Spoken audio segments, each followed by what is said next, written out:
श्रीमते रामानुजाय नमः। श्रीशैलेशदयापात्रं धीवत्यादिगुणार्णवं यतीन्द्रपवनं वन्दे रम्येजमातरं मुनिं। रम्येजमातृयोगीन्द्रपादरेखामयं सदा तदायतात्मसत्तादिं रामानुजमुनिं भजे। लक्ष्मीनाथसमारम्भं नाथयामुनमध्यमाम् अस्मदाचार्यपर्यन्तां वन्दे गुरुपरम्परां। श्रीमच्छठारियतिराजकृपावलम्बं सौम्योपयन्त्रिगगनाद्रिमुनीन्द्रभक्तं वेदान्तयुग्मविशदीकरणप्रवीणं रामानुजं यतिवरं गुरुमाश्रयामः। श्रीमद्काश्यपवंशमद्य गगने श्रीचन्द्रवद्भासितं श्रीमद्वेङ्कटनाथसेवनरथं बाणाचलोपासकं श्रीमधुसूदनार्यकृपया सम्प्राप्य मन्त्रादिकं वन्देऽहं बुधवर्यमाधवगुरोः पादारविन्दं सदा। श्रीमद् जगतगुरु रामानुजाचार्य प्रणीतः वेदांत सार में अब तक हम लोगों ने प्रतीकाधिकरण पूर्ण करके सत्संग छोड़े थे। तो आज अथ आदित्यादि मत्याधिकरणम में प्रवेश कर रहे हैं। एक सूत्रीय इस अधिकरण में यह निर्णय किया गया है कि यज्ञ के उद्गीत आदि उपासनाओं में ही आदित्य आदि देवताओं की दृष्टि रखनी चाहिए। आदित्यादि मतयश्चांग उपपत्ते 4:1-6 य एवासौ तपति तमुद्गीत मुपासीत इत्यादावा प्यादित्यादेरे वुत्कृष्टत्वात् उद्गीतादौ तद्दृष्टयः कार्याः। अंगे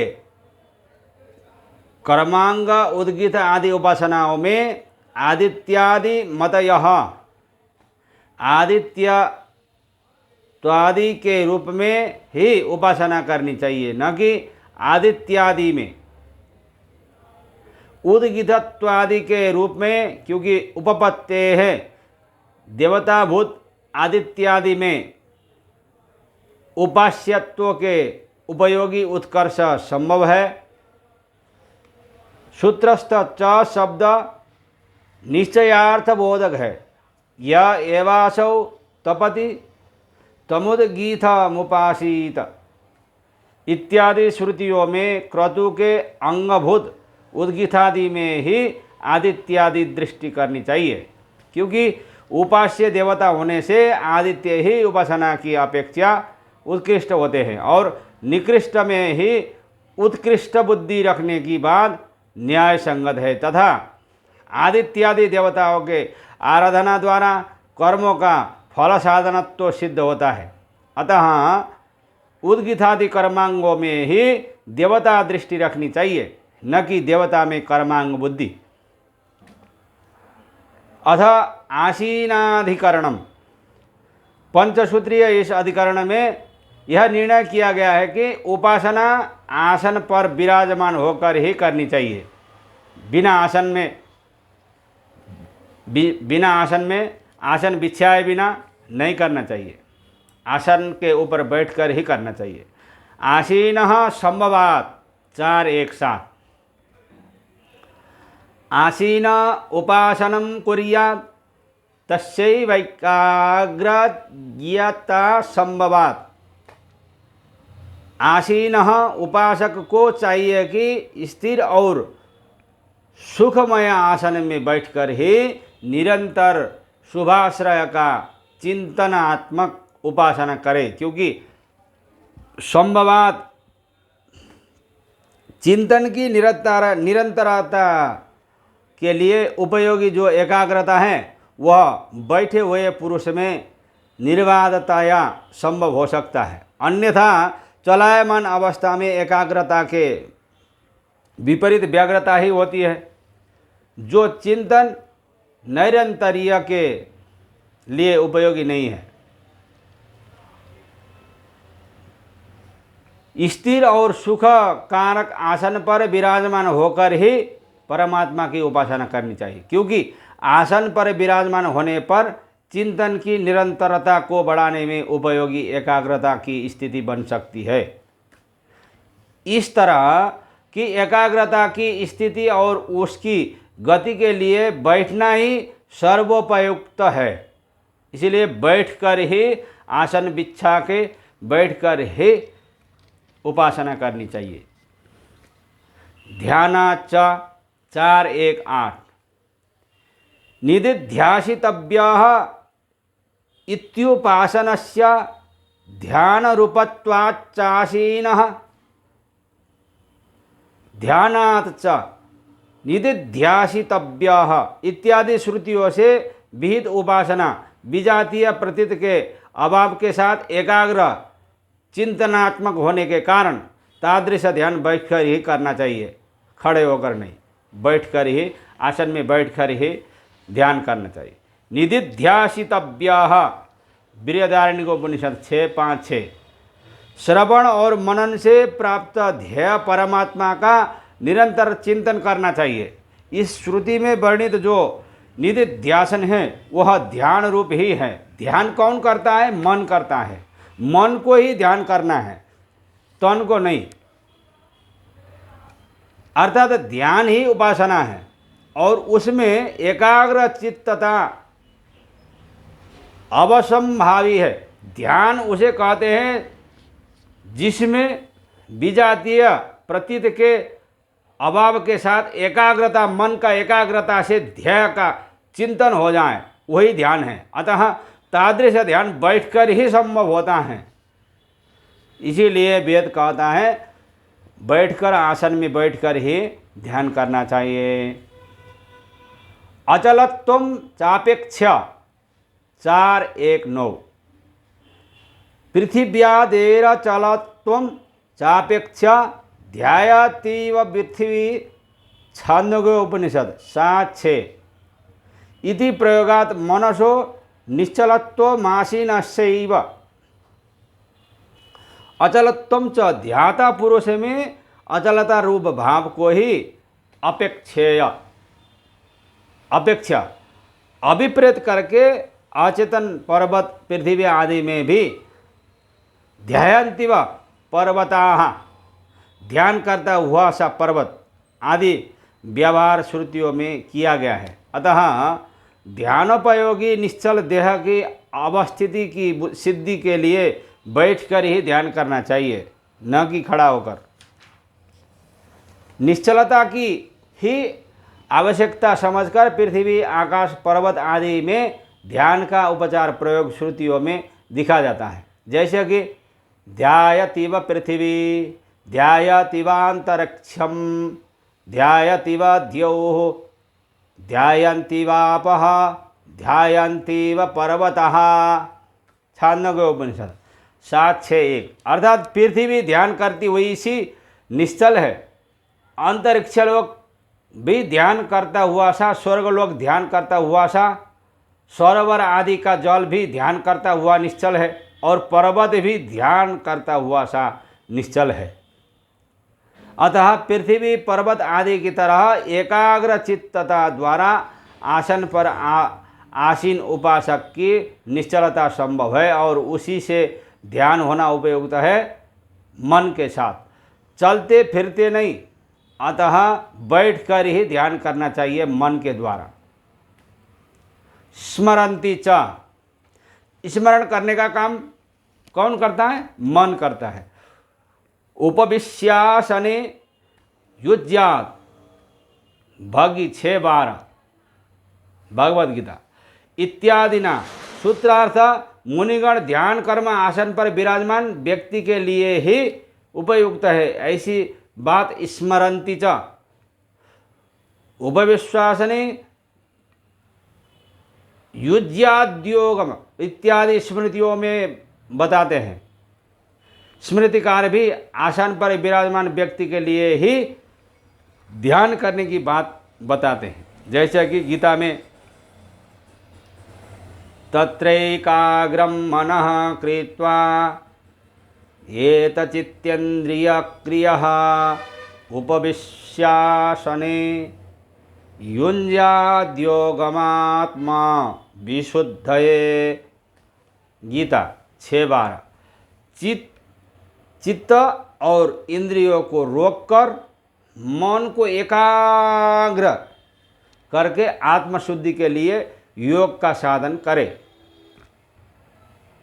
इस तरह के प्रमाणों से यह सिद्ध होता है कि ध्यान मन लगाकर बैठकर ही करना चाहिए। यत्रैकाग्रता तत्रा विशेषा 4:1-11। यत्रैकाग्रता तत्र देशे तत्र काले उपासितेति देश काल विशेषाश्रवणात्। एकाग्रता चित्त वृत्तियों का शुभाश्रयभूत परमात्मा में आश्रित होकर रहने की स्थिति यत्र जिस देश स्थान और जिस काल में संभव हो तत्र उसी स्थान और उसी काल में उपासक को उपास्य का ध्यान करना चाहिए।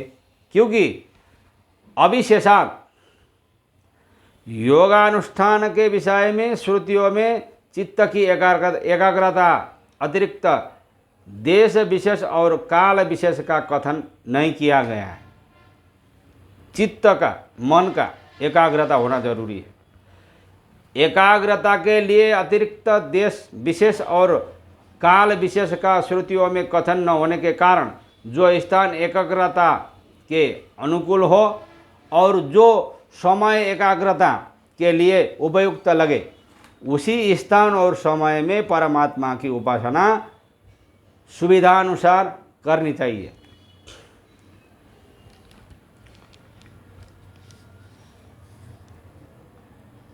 किसी को बैठने के लिए आसन नहीं मिल रहा हो तो मन के द्वारा खड़े खड़े भी अपवाद उसके न होने से अच्छा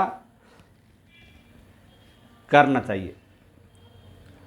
अथ आप्रयाणाधिकरणम। एक सूत्रीय इस अधिकरण में इस विषय का निर्धारण किया गया है कि मोक्ष प्राप्ति के साधनभूत उपासना का अनुष्ठान आजीवन करते रहना चाहिए। ऐसा नहीं है कि 1 दिन किया, 10 दिन किया, 1 महीना किया, 3 महीना किया, 6 महीना किया, 1 साल किया फिर छोड़ दिया, ऐसा नहीं होता। आप्रयाण तत्रापि ही दृष्टम 4:1-12। आप्रयाणादहर हरुपासनम कार्यम स खल्वेवं वर्तयन् यावदायुषम। छांदोग्योपनिषद 4:14-3 इति दर्शनात्। उपासक के द्वारा क्रियामाण ध्यान आप्रयाणात देह वियोग के समय तक प्रतिदिन करना चाहिए। जिस दिन गुरु कृपा द्वारा दीक्षा ले लिया जाता है उस दिन से लेकर यह शरीर का देह वियोग के समय तक प्रतिदिन उपासना करनी चाहिए ही। क्योंकि तत्रापि उपासनारंभ से लेकर देह वियोग की अवधि के मध्य काल में भी ध्यान की प्रतिदिन कर्तव्यता दृष्टम सखल्वेवं वर्तयन् यावदायुषम इत्यादि श्रुतियों में देखी गई है। ध्यान के आरंभ से लेकर मृत्यु पर्यंत और उसके मध्य काल में भी ध्यान का निरंतर और प्रतिदिन अनुवर्तन करते रहना चाहिए। क्योंकि उपासनारंभ से लेकर देह वियोग तक के समस्त कालों में उपासना करने का उपदेश श्रुतियों में किया गया है। जैसे कि सखल्वेवं वर्तयन् यावदायुषम ब्रह्मलोकमपि संपद्यते। छांदोग्योपनिषद 8:15-1। अर्थात जो ब्रह्म विद्योपासक पुरुष आयु की समाप्ति पर्यंत पूर्वोक्त प्रकार से उपासना का अनुवर्तन करते रहते हैं वह अंत में ब्रह्मलोक को पूर्ण रूपेण प्राप्त होते हैं। अप्रयाण अधिकार यहाँ पर पूर्ण हो जाता है। अब हम लोग अथ तदधिगमाधिकरणम में प्रवेश कर रहे हैं। इस तरह विद्या स्वरूप का विशोधन करके अब विद्या फल के विषय में चिंतन आरंभ होता है। एक सूत्रीय इस अधिकरण में यह बताया गया है कि श्रुति के अनुसार दर्शन समनाकार ध्यान रूप ब्रह्म विद्या की प्राप्ति हो जाने पर उपासक के पूर्वकृत पापों का नाश और आगे किए जाने वाले पापों से असंबद्ध होता है। तदधिगम उत्तर पूर्वाघयोरश्लेष विनाशौ तद्वयपदेशात् 4:1-13।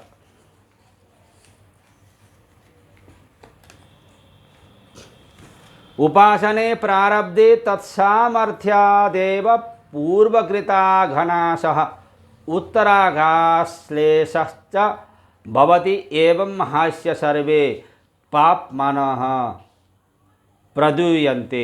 छांदोग्य उपनिषद 5:24-3। एवं विद पापम कर्म न श्लिष्यते। छांदोग्य उपनिषद 4:14-3 इति श्रुतेः।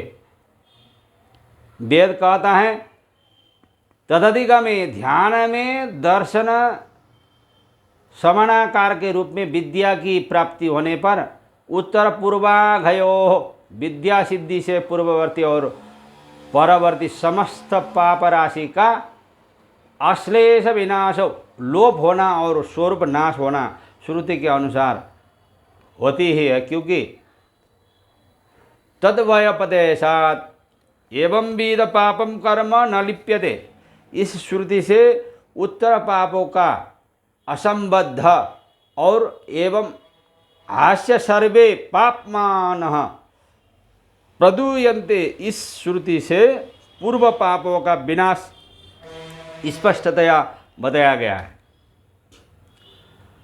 दर्शन समनाकार ध्यान रूप ब्रह्मोपासना का प्रारंभ और उसकी प्राप्ति हो जाने पर ब्रह्म विद्या के महात्म्य से उपासक पुरुष को विद्या प्राप्ति से पूर्ववर्ती और उत्तरवर्ती पुण्य पापात्मक कर्मों का क्रमशः विनाश और स्पर्शाभाव होता है, अर्थात पूर्वकृत पापों का नाश और ब्रह्म विद्या प्राप्ति के अनंतर किए जाने वाले कर्मों का असंबंध होता है। जैसे कि श्रुति में बताया गया है एवं हास्य सर्वे पापमानः प्रदूयन्ते। छांदोग्य उपनिषद 5:24-3। विद्योपासक से सभी पाप नष्ट हो जाते हैं। इसी तरह एवं विधि पापम कर्म न श्लिष्यते। छांदोग्य उपनिषद 4:14-3। अर्थात परमात्मा के यथार्थ स्वरूप को जानने वाले उपासक को पाप कर्म छू भी नहीं सकता। जो नित्य ध्यान करता है भगवान का उसे। अथ इतराधिकरणम। एक सूत्रीय इस अधिकरण में यह बताया गया है कि यदि विद्या प्राप्त पुरुष अपनी बुद्धि से कोई भी पुण्य कर्म करता है तो उसका भी संबंध भाव ही रहता है, अर्थात उपासक को वह पुण्य कर्म संसार बंधन में नहीं बांधते। इतरस्याप्ये व मसंलेशः पाते तु। 4:1-14। विदुषः पुण्यस्यापि मोक्ष विरोधित्वेनानिष्टफलत्वो साम्य देवम् अश्लेष विनाशौ वृष्ट्यान्नायुराग्यादि विद्यानुगुणफलस्य कर्मणः शरीरपातादूर्ध्वमफलत्वम्। एवं पूर्व सूत्रोक्त न्याय से इतरस्य अपि पुण्य का भी असंश्लेषः विद्या प्राप्ति होने के बाद लेप न होना और उसका विनाश होना भी संभव होता है, क्योंकि तद्वयपतेशात् सुकृत दुष्कृते धुनुते सर्वे पापमानो तो निवर्तन्ते इत्यादि श्रुतियों के द्वारा लोपाभाव और विनाश की बात स्पष्टतया बताई गई है। परंतु पाते शरीर पात होने के बाद ही आयु अन्न आदि के उपयोगी पुण्य का नाश होता है। ब्रह्म विद्योपासक पुरुष द्वारा अपनी बुद्धि से किए गए पुण्य का भी विद्या महिमा के अनुसार ही उक्त पुरुष से संश्लिष्ट न होना सिद्ध है, क्योंकि पुण्य भी विद्या फल के विरोधी होने के कारण अन्य पाप कर्मों के समान ही है तथा इसी तरह का उपदेश श्रुतियों में किया गया है। ब्रह्म विद्या के उपासक पुरुष को भी उपासना की निष्पत्ति और उसकी उत्तर अभिवृद्धि के लिए अग्निहोत्र आदि कर्म तथा धान्य वृष्टि आदि के पुण्य लभ्य होने से कैसे विद्या द्वारा पुण्य वृष्टि अन्न आदि का विनाश, जब तक शरीर है तब तक पुण्य कर्मों का नाश नहीं होता। अपितु पाते तु शरीर पात मरणोपरांत ही पुण्यों का नाश माना जाता है। तात्पर्य यह है, जीवन दशा में तो ब्रह्म विद्या के उपयोगी वृष्टि अन्न आरोग्य आदि दृष्ट फल तथा सुकृत नष्ट हो जाते, सुकृत नष्ट नहीं होते, शरीर पाद के बाद ही नष्ट होते हैं।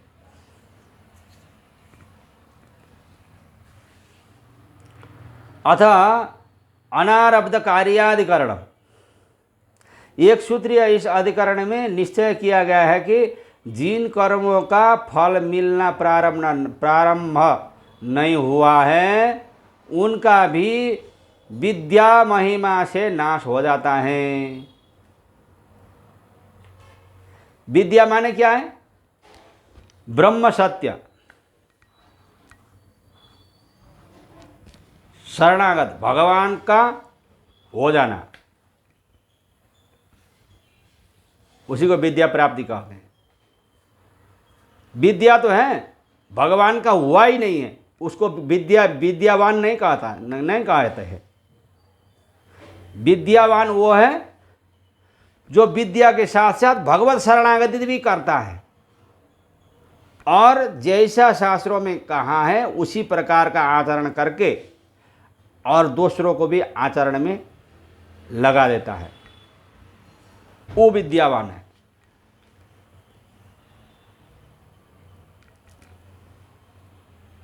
अनारब्ध कार्य एव तु पूर्वे तद्वदेः 4:1-15 विद्यादि गते पूर्वकृते पुण्यपापे फलदानाया प्रवृत्ते एव विनश्यतः तस्य तावदेव चिरम, छांदोग्य उपनिषद 6:14-2 इति शरीरपाता बधि श्रुते है। पूर्वे विद्योत्पत्ति के पूर्वकृत सभी पुण्य और पाप अनारब्ध कार्य एवं तु जो फल प्रदान में प्रवृत्त नहीं हुए हैं वही विनाश को प्राप्त होते हैं, ऐसा निश्चित है। क्योंकि जो फल दान में प्रवृत्त हो चुके हैं उनके विषय में तो तद्वदेः यावन्न विमोक्षे इत्यादि श्रुतियों से शरीर के मोक्ष पर्यंत उनकी अवधि बताई गई है। ब्रह्म विद्या की उत्पत्ति के पूर्ववर्ती सुकृत और दुष्कृत जो फल प्रदान करने में उन्मुख नहीं हुए हैं वह तो फल प्रदान किए बिना ही विद्या प्राप्ति से नष्ट हो जाते हैं। श्रुति कहती है तस्य तावदेव चिरम यावन्न विमोक्षे अथ संपत्से, छांदोग्य उपनिषद 6:14-2।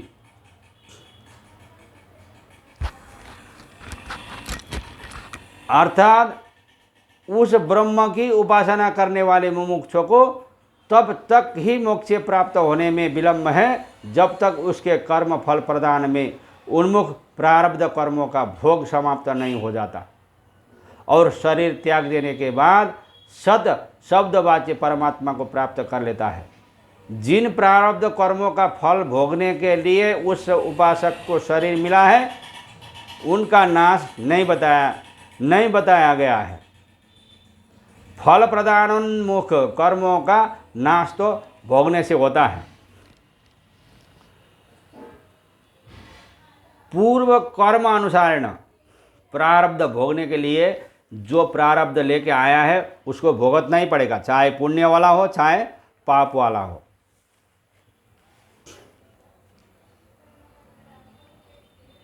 अथ अग्निहोत्राद्यादिकरणम, विद्या प्राप्ति के पश्चात भी उपासक के द्वारा किए जाने वाले अग्निहोत्र आदि कर्म विद्या के स्थायित्व के लिए उपयोगी है।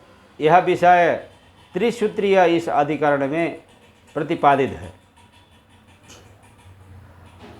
अग्निहोत्रादि तु तत्कार्यायैव तद्दर्शनात् 4:1-16।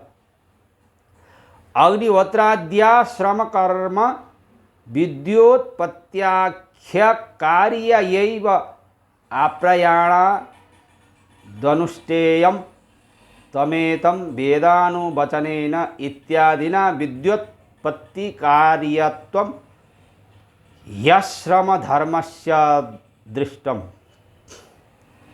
अग्निहोत्रादि तु, अग्निहोत्रादि आश्रम धर्म के रूप में अन्य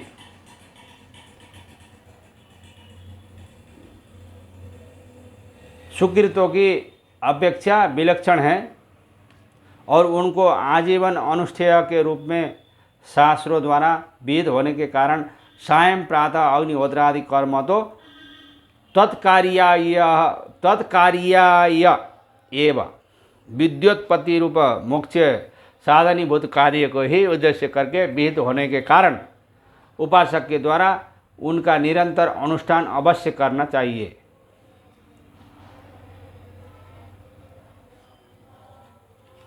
जय श्रीमन नारायण।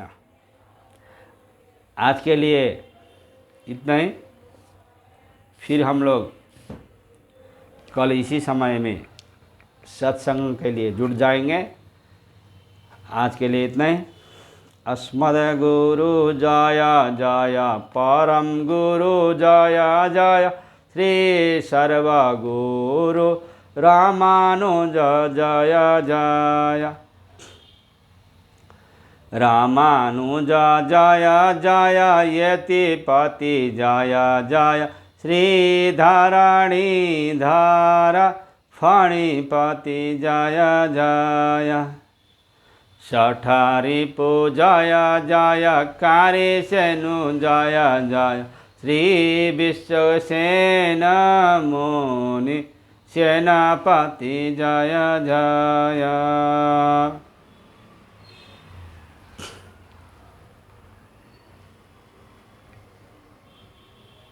श्रीमन्नारायण नारायण गोविंद बोल, हरि बोल, हरे हरि बोल, हरि हरि बोल के रामानुज बोल। लक्ष्मी नारायण नारायण गोविंद बोल, हरि बोल, हरि हरि बोल, हरि हरि बोल के रामानुज बोल। रंग नारायण नारायण गोविंद बोल, हरि बोल, हरि हरि बोल, हरि हरि बोल के रामानुज बोल। वेंकट नारायण नारायण गोविंद बोल, हरि बोल, हरि हरि बोल, हरि हरि बोल के रामानुज बोल। मुक्ति नारायण नारायण गोविंद बोल, हरि बोल, हरि हरि बोल, हरि हरि बोल के रामानुज बोल। जय श्रीमन नारायण।